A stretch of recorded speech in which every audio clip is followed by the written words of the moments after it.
I found Moultrie's letters, and as Moultrie was a captain in Middleton's regiment during the Anglo-Cherokee War, that is when Governor Bull, who has a crescent in his coat of arms, his family, one of his members had gone on the Crusades, had gone to Jerusalem, so there's a crescent in his family coat of arms. So as the regiment was being formed, they're wearing their black helmets. He wanted something for them to stand out amongst all the beautiful and pretty British uniforms. He put a crescent on the helmet. You are listening to Historyman, the platform for historians, curators, and authors to tell their stories of the American Revolution. Walk in the footsteps of heroes and proclaim freedom reigns. On today's episode, we are with Dr. Erick Nason, author, historian, reenactor, and retired Sergeant Major from the U.S. Army. So welcome, Erick. Thank you. Thank you for having me back. Erick, we are recording this in the Sumter County Museum, which is right now in the Williams Bryce House.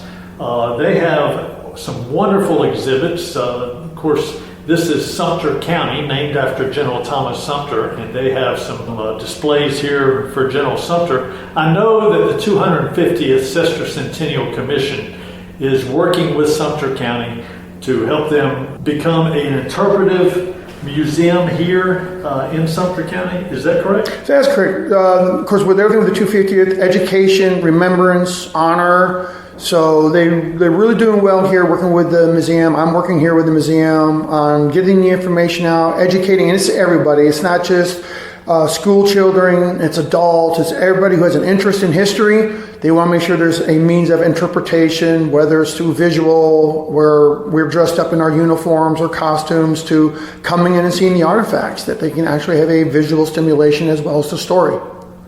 That's fantastic. When we think about battles in the American Revolution and you think about South Carolina really is where a lot of the battles, especially at the end of the war, happened. Were there any battles here in Sumter County? From what we could see in the county, there wasn't really a whole lot. There was one action that was actually led by one of Sumter's men just northeast of the city, and it was a raid, and basically it was a chance contact between a loyalist force and one of Sumter's men in about 1781. There was one Tory hanging in Stateburg, and after one of Marion's fights, this is after the duel of 20 soldiers against 20 soldiers, where they ran away. They ran to a house near Poinsett Park. Unfortunately, the house was full of pox. So that is also located here in Sumter County. Tell me what you've been doing with the 250th Commission. Well, right now we understand with anything with the 250th, it involves a lot of planning, a lot of foresight, and we've already started. So beginning of December of last year, we in South Carolina have already began our 250th celebration. Contrary to everyone's popular belief, we had the first Tea Party. And that's the biggest thing what we want to do here in South Carolina is, along with that education and remembrance, is dispel rumors that unfortunately, due to other reasons or whatever, they always seem to not look at what happened here in the South. And a lot of, not only did it start here, a lot of these key events ended here. So in Charleston in December, well before anything happened, in fact, 1 week before what happened up in Boston, we had our own Tea Party. In fact, I think we did a little bit better job because we just didn't waste the tea and throw it over the side of the ship. We had it impounded, and when we actually sold it, we actually used that money to buy arms and equipment for the Army. So I think we'd better invested that tea later on down the road than just throw it into the Charleston River. Having gone to that celebration of the Tea Party, I want to say that was pulled off very well. Everyone was excited, and I'm glad it's going to be an annual event. Yes, it will be an annual event, and I plan on being there again. So it will be again a more of a theatrical representation, but it will be a good group of individuals, both theatrical presenters as well as us reenactors who know how to play the personas. Well, kind of walk us through where that occurred in Charleston. So yeah, it comes at a T in the road right there. And, yes. And when they did the reenactment, that T in the roadway filled up with people, filled up with spectators. It did, and that was where it took place, right there in the actual, in the building. We did it out in front of everybody, but the actual was upstairs on the second floor in the actual meeting halls where the great debate took place, where the discussion came up on what do we do with the tea? Do we accept the tea? Do we become good citizens? Do we not become good? But it's actually where the first stone was thrown against England. And it was done there actually in what they call the dungeon and everything else. And the tea was actually impounded and put down below in the dungeon and actually was secured until later on, until it was sold. There were some sponsors there that actually sold tea. Yes. Like the tea that Yes. was impounded that day. Correct, yeah. They had a sample very similar on the brand or variety of the tea that was actually had been brought over from England and allowed the spectators to partake. Tell us some other events that are planned to be annual events here in South Carolina as part of the 250th. So looking at, again, so we'll, beginning at the end of this year, again, in December, once more, we'll do the Tea Party. And then for us, in South Carolina, it begins next year in 2025 in April. About April 15th is when the Patriots stormed the Powder Magazine in downtown Charleston. This is when we got our first set of gunpowder and arms. This is one of those very unique events where a bunch of patriots went up to the armorer, to the king's sergeant. They knocked on his door. They demanded his keys. He goes, in good conscience, I cannot give you my key, but also in good conscience, I can't tell you can't use that axe to break down that door. Have a good evening. And he closed his door, and they broke down the actual armory with the axe, and that's how they got 5,000 stands of arms and all the gunpowder. Wow. So our plan is to do a living history event at the actual Powder Magazine in downtown Charleston to talk about that event. Now, at the time of the Revolution, I guess especially when the British actually finally took Charleston, they tried 3 times, they finally got it on the 3rd time. There were 2 powder magazines Correct. down in Charleston, right? Yes. There was an older powder magazine and then a newer powder magazine. Which one did they raid? This was the first one. So this is the older one. This is the very first magazine in place, and then they had to build a second one after the fact because of so much arms and equipment being brought in by France. They would need a second one. So the oldest powder magazine, because there were 2, that is the one that's still there? Yes. Well, it had to be because the other one blew up. Right. That slight little accident where they didn't make sure the weapons were cleared, and then when the musket fell over and caused the entire powder magazine to detonate and destroyed a good chunk of the city and everything else, yeah, that one doesn't exist. When I went down to the powder magazine and talked to the ladies there, they taught me, and maybe our listeners don't realize this, Charleston was a walled city at that time. Yep, the old it goes back to the pre-1500s in the 16s. It actually had a wall around it. It had batteries. It had a gatehouse, just like any other fortress city that you would see in Europe. And all this was contained. And each of the city itself was broken into boroughs, depending on what you're doing, and whether you're the merchant area or the warehouse area, all within a confined space. So after the reenactment of the capture of the arms, what else are you going to do? The creation of the 2nd Regiment. So it'll be in June. We plan on doing this in Marion Square. It is when the actual, we learn the Battle of Lexington and Concord. So what happened was the State Assembly, they had just met, they had released everyone to go home. 1 week later, the news arrives of the firing at Lexington and Concord. Everyone's called back in, says we better start getting together. So they basically ordered the creation of our first 3 regiments.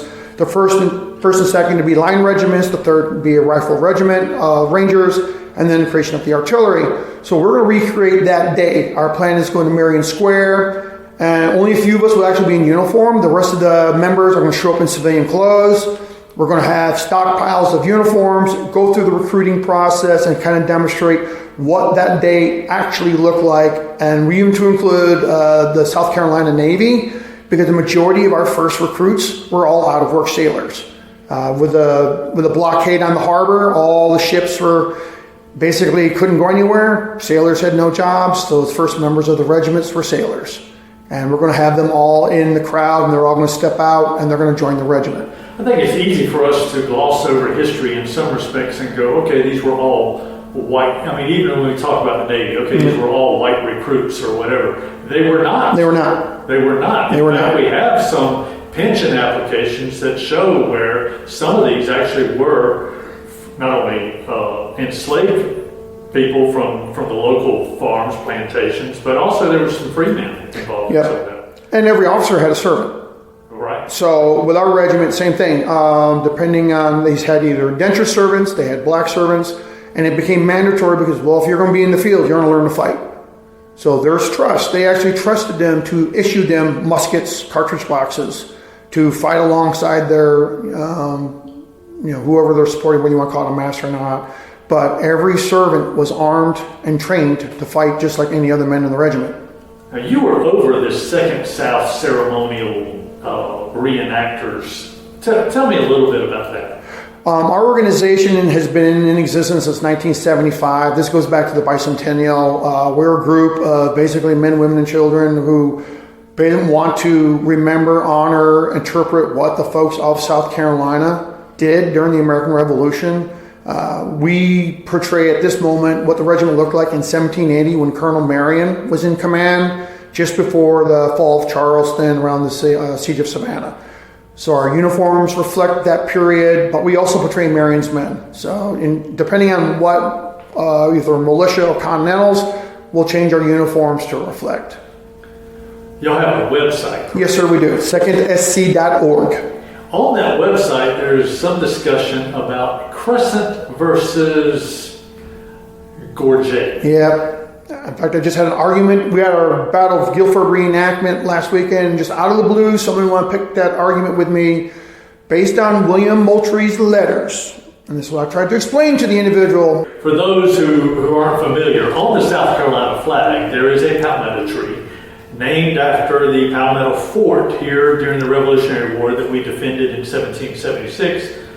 But prior to the palmetto tree being put on that blue background, there was a crescent in the top left corner that has continued to this day. Now the argument is, or the debate is, whether that's a gorget, that is an officer type of rank, correct, or a crescent moon.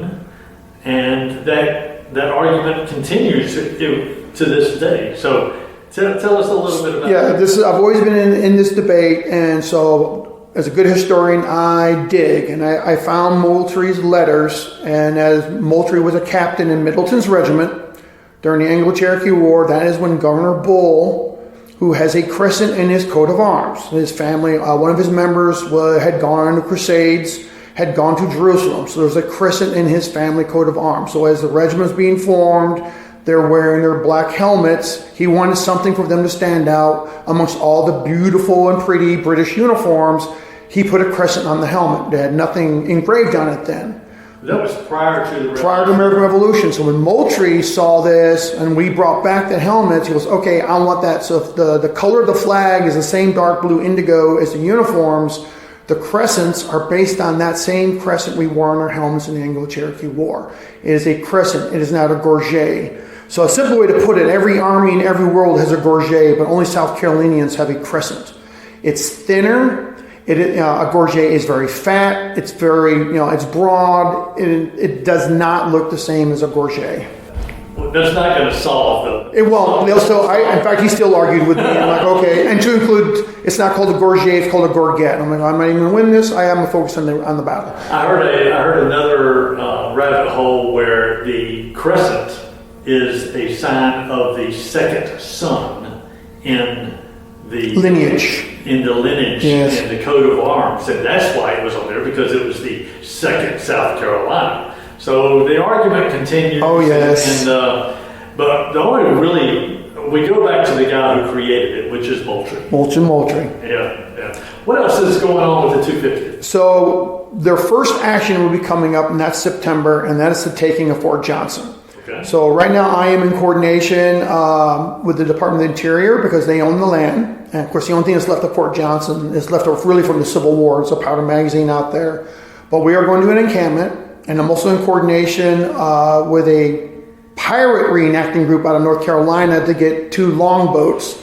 Our plan is to recreate the actual amphibious landing where we're going to row across from Charleston and land on Fort Johnson to replicate the taking of the fort. Of course, it's also the first time that the Moultrie flag appears, and we're going to put up the Moultrie flag. So it'll be a weekend event. Living history, our encampment will be up.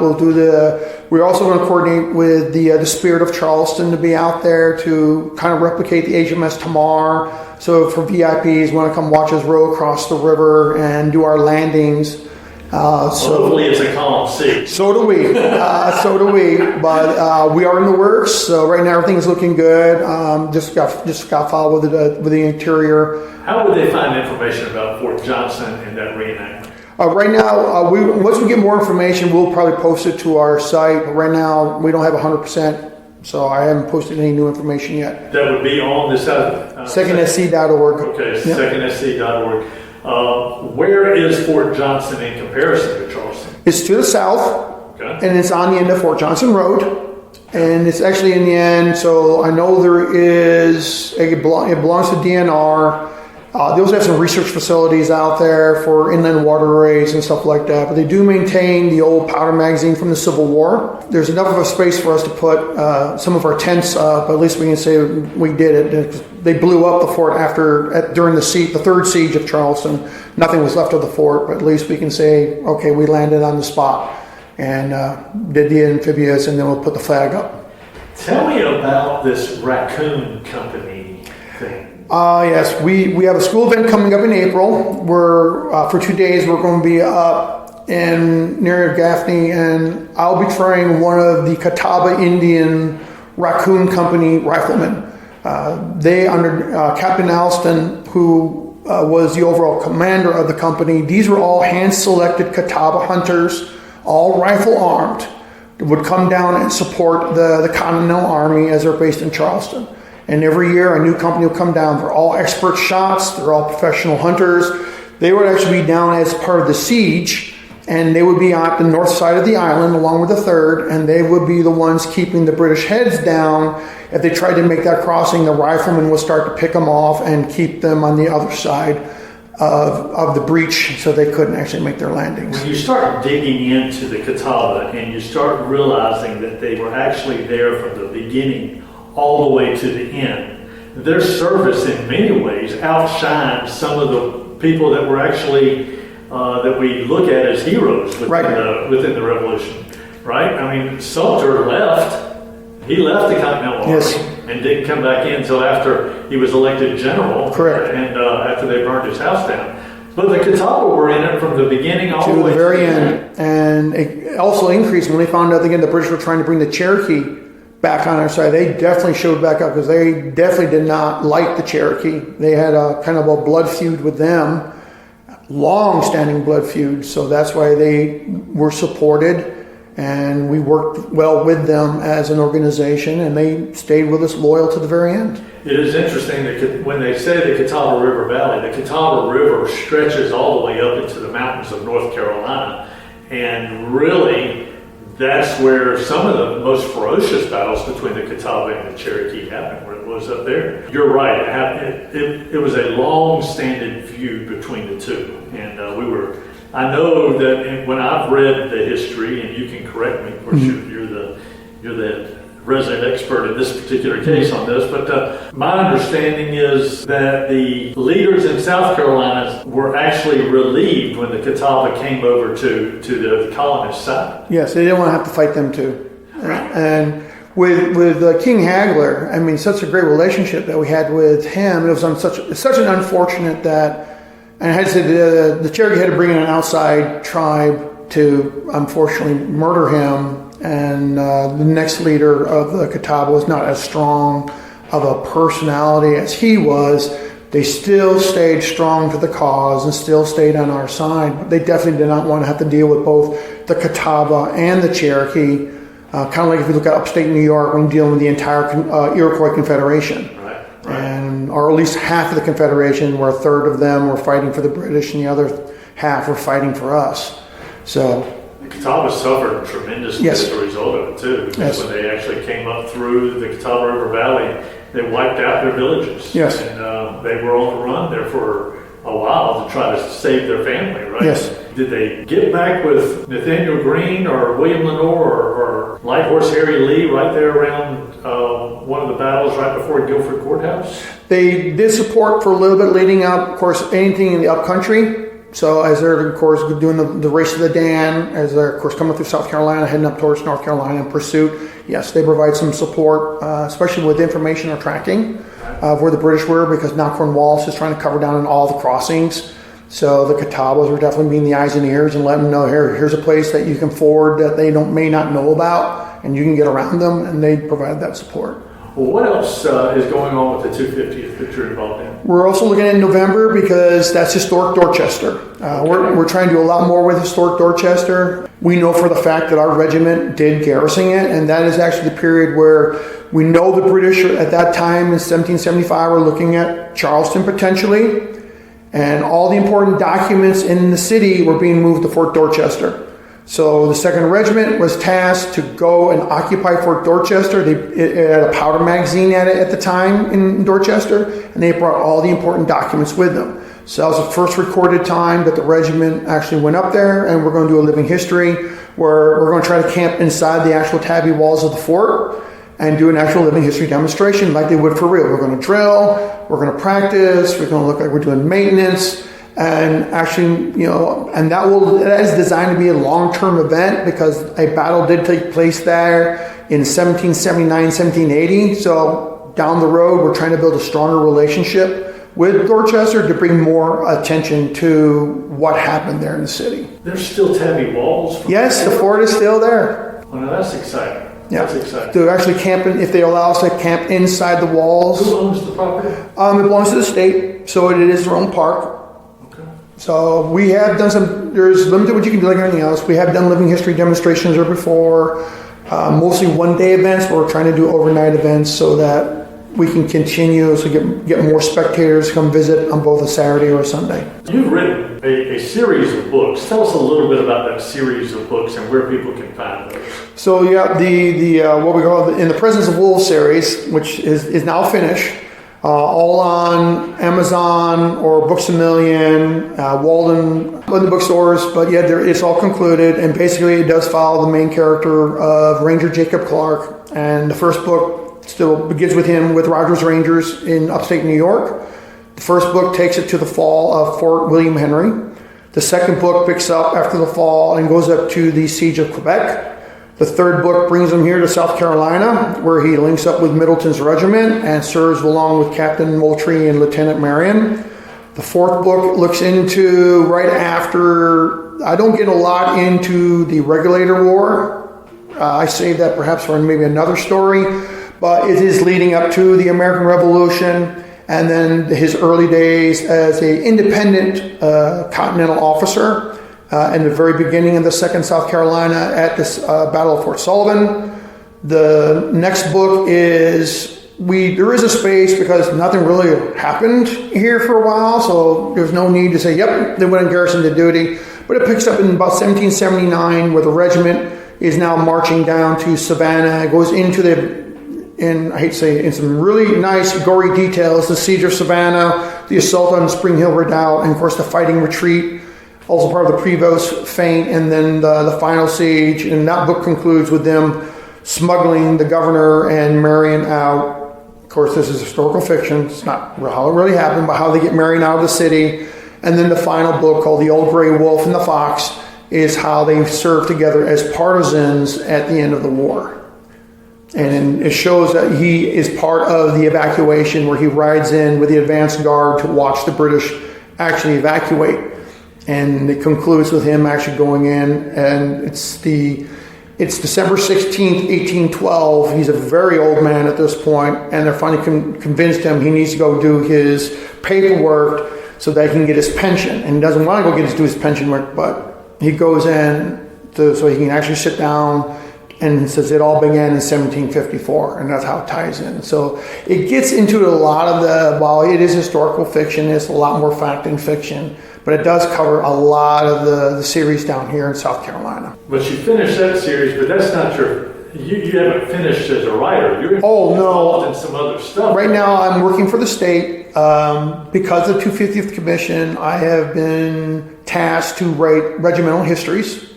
Right now I've started a 2-volume set on just the regiment, the 2nd Regiment's history. And the first volume is just the Continental Line. And I covered not only just the organization itself, when did the regiment form, and some of the key officers. I couldn't get on the enlisted men because there's so many of them, but I did get some of the key officers and some of the unique that fact our first chaplain was the leading reformer of the religion here in South Carolina. Our chief surgeon will be the leading doctor here in South Carolina. Some of our officers, of course, you have at the beginning of Moultrie and Marion, but there would also be other members that would become prominent. The first Supreme Court justice, other key members. We had a bounty hunter assigned to the regiment, and if anyone skipped out and went AWOL, he would go get them and bring them back. Of course, the more on who Sergeant Jasper was, and he's definitely a lot more interesting. Now I understand more why he wouldn't accept his commission at the end of the Battle of Fort Sullivan. Why would he not accept it? He was an indentured servant. He could not read or write. He came here from Germany. Was he an indentured servant while he was fighting? No. Or was he an indentured servant when he came here? He could not read or write, and Yes. he needed to provide for his family. He arrived in Philadelphia at 16 years old, could not read, could not write. His name was Johann. The captain of the ship actually had to sign for him, turn him over to whatever he was working for as an indentured servant. He left Philadelphia, moved to Georgia, where he got married, and that's where he got recruited from. So when the governor offered him the commission, he goes, I cannot accept this, for I am not a proper gentleman, for I cannot read or write. I will remain a sergeant. And the special ops he did between him and Sergeant Newton, They gave him like an independent command. The fact that he could walk into a British camp and go, I gave up, I don't want to fight no more, and they allow him to sit there and he can count people, tents, equipment, and then he sneaks out 3 days later with all this intelligence to pass on to General Lincoln and everybody else, and he'd do it over and over again and not get caught. The first version is being peer reviewed right now, and once that's done, the second volume is just going to focus on Marion's Brigade. Wow. Because there's so much originally it was just supposed to be an online resource as part of the 250th. Now I have been told it may actually become a printed resource that's going to be placed in all the schools here in South Carolina. And then from there, they would like to do a regimental history in all the regiments that served during the American. So I may have some writing ahead of me. Sounds like you're busy. I like doing the research. What would you want people to take away from their visit to South Carolina in regards to the Revolutionary War? A lot happened here. Unfortunately, just because of what happened in 1860, don't let that influence you. Over 530 battles took place down here. More battles than anywhere fought up north. This was a civil war. This was brother against brother. More strategic fighting took place here that if it wasn't for South Carolina and the hard, dedicated members and wives and children involved in the Southern campaign, we would not have the independence and victory we have today. If we would do exactly what our history teacher told us and the victories at Yorktown, great. Virginia North would be the colony, would be the liberated, and everyone else below would be part of the British Commonwealth. That's the misconception. If it wasn't for the hard fighting down here to December 16, 1782, we wouldn't be a free and independent nation. That is what we need to convey. They need to understand the true history and story, and it all took place here in the southern states. Thank you so much. Yep.